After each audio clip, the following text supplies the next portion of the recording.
DR Singh, Dhanram Singh এবং জিতেন তিওয়ারি তাদের mobile ফোনের লোকেশন প্রমাণ করা হোক, খতিয়ে দেখা হোক, তদন্তে আনা হোক। 2, ওই সময়টায় যতক্ষণ উনি ছিলেন 6:30 থেকে 7:22 সন্ধ্যাবেলা, সেই সময় এই দুজনের ফোন থেকে কোথায় কোথায় ফোন গেছে তার হদিশ পুলিশকে বার করতে হবে। কাদের সঙ্গে কথা বলেছে এত বড় চক্রান্তটা?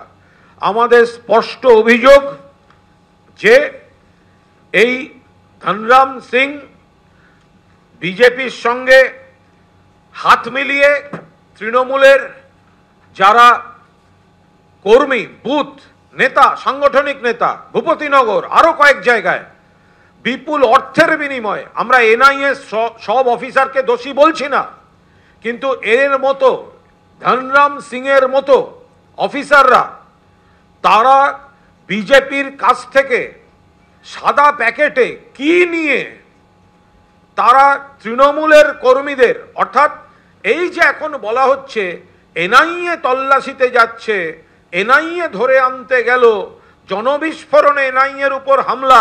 আরে এনআইএর অফিসার তো বিজেপির নেতার কাছ থেকে সাদা প্যাকেট থেকে কি নিচ্ছে তদন্ত করতে হবে। ইলেকশন কমিশন 24 ঘন্টার মধ্যে 3 জন ডিজি হয়ে যায়। অবিলম্বে এনআরসি কে বাংলা থেকে দূর করে দিতে হবে। এনআর সিং, ধনরাম সিং, ডিএন সিং, তাকে বাংলা থেকে দূর করে দিতে হবে। আমাদের 10 জনের, ওটা চন্দ্রিমাদি ডিটেল বলে দেবেন, আমাদের দল ইলেকশন কমিশনে যাবে। আমরা পুলিশকে, রাজ্য সরকারকে অনুরোধ করছি অবিলম্বে ধনরাম সিং এর বিরুদ্ধে প্রসিডিং শুরু হোক, এফআইআর হোক। কি করে আচরণবিধির পরে এনআইএ এর একজন অফিসার সন্ধ্যাবেলা গোপনে লুকিয়ে, আর যদি এগুলো কেউ অস্বীকার করেন 48 ঘন্টার মধ্যে জিতেন তিওয়ারি ঢুকছে, ভিডিও রিলিজ করে দেবো, সিসিটিভির ফুটেজ রিলিজ করে দেবো 48 ঘন্টার মধ্যে যদি কেউ কন্ট্রাডিক্ট করে। জিতেন তিওয়ারি সই করে ঢুকেছেন ভিজিটার্স বুক। যে ঠিকানা জিতেন তিওয়ারি লিখেছেন, যে ঠিকানাটা, সেই ঠিকানার লিজ এগ্রিমেন্ট এনআইএর পুলিশ সুপার। জিতেন তিওয়ারি এবং অভিযোগ আছে আরো 2 বিজেপি নেতার বিরুদ্ধে। দেখুন, কেউ কেউ নাকি বলছিলেন মুখ্যমন্ত্রী বলার পর যে যেতেই পারে, কেউ বক্তব্য রাখাতে, সন্ধ্যাবেলা লুকিয়ে বাড়িতে যাবে কেন? ডেপুটেশন তো মেলে দেবে, ডেপুটেশন তো প্রায়র অ্যাপয়েন্টমেন্ট চেয়ে অফিসে দেবে, তার জন্য সন্ধ্যাবেলা লুকিয়ে বাড়িতে যাবে কেন? হাতে কিসের প্যাকেট, কিসের বিনিময় হলো? আমাদের অভিযোগ বিপুল টাকা, সেটা সত্যি কিনা তদন্ত হোক, এবং এই ডিএন সিংকে অবিলম্বে, নির্বাচন কমিশন এখন দেখতে পাচ্ছেন না, বিজেপির কথায় 24 ঘন্টার মধ্যে 3 জন ডিজি হয়, যে কোনো আধিকারিক অফিসার বদল হচ্ছে। তাহলে ডিএন সিং কেন ধনরাম সিংকে অবিলম্বে বাংলা থেকে দূর করে দেওয়া হবে না? ডিআর সিং, ধনরাম সিংকে কেন বাংলা থেকে দূর করে দেওয়া হবে না? আমরা যেটা বলতে চাইছি, এজেন্সিকে অপব্যবহার করছে। চোখের সামনে দেখলে মনে হচ্ছে এজেন্সি তদন্তে যাচ্ছে, ভুল। ওই মামলাগুলোতে ইচ্ছাকৃতভাবে বিজেপি রাজনৈতিক শত্রুদের নাম ঢুকিয়ে রেখেছে। আর এইভাবে এজেন্সির কাছে গিয়ে গিয়ে কখনো ওপর থেকে নির্দেশ আসছে, কখনো এরা গিয়ে নাম দিয়ে আসছে যে তাদেরকে ধরে আনো, আমাদের মাঠ ফাঁকা করে দাও।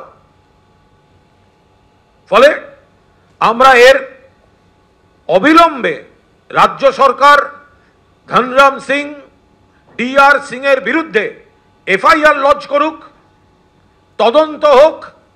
এত বড় দুর্নীতি যদি প্রমাণ হয় তাকে অ্যারেস্ট করা হোক। আর ইলেকশন কমিশন অবিলম্বে ডিআর সিংকে বাংলা থেকে বহিষ্কার করুক। এনআইএ এর কোনো দায়িত্বে বাংলায় ডিআর সিং যে বিজেপির সঙ্গে আঁতাত করে ধরতে যায়, তাকে আমরা বরদাস্ত করব না। চৈত্র মাস চলছে, শুধু এনআইএটা দিলাম, বৈশাখ পড়বে, আর একটা এজেন্সির আরো 2 অফিসারের গল্প সামনে আনবো। চন্দ্রিমা ভট্টাচার্য। আমাদের অত্যন্ত গুরুত্বপূর্ণ সতীর্থ কুণাল ঘোষ, প্রাক্তন সাংসদ, আপনাদের কাছে বিস্তারিত বলেছেন। আমার বেশি কিছু তার সঙ্গে সংযুক্ত করার ব্যাপার নেই। একটি গুরুত্বপূর্ণ কথা আপনাদের মনে রাখতে হবে, অর্থাৎ আপনাদের মাধ্যমে আমরা জনসাধারণের কাছে তুলে ধরতে চাই যে কোন ঘটনার তদন্ত কবে ঘটেছিল। 2022-এর ডিসেম্বরের একটা ঘটনা, সেই ঘটনা নিয়ে এতদিন কিছু করা গেল না। 24-এর নির্বাচনের আগে হঠাৎ মনে পড়ল যে একটা ইনভেস্টিগেশন করতে হবে, একটা তদন্ত করতে হবে, এবং এই তদন্ত আসলে তদন্ত করার জন্য নাকি গোটা ব্যাপারটা কুকড আপ, তৈরি করা। শুধুমাত্র যে কথা কুণাল ঘোষ বলেছেন, শুধুমাত্র এমএলএ এমপি অথবা অন্য উচ্চ স্তরের নেতাদের নয়, একেবারে বুথ লেভেলে একটা টেররাইজেশন, অর্থাৎ আতঙ্ক তৈরি করা।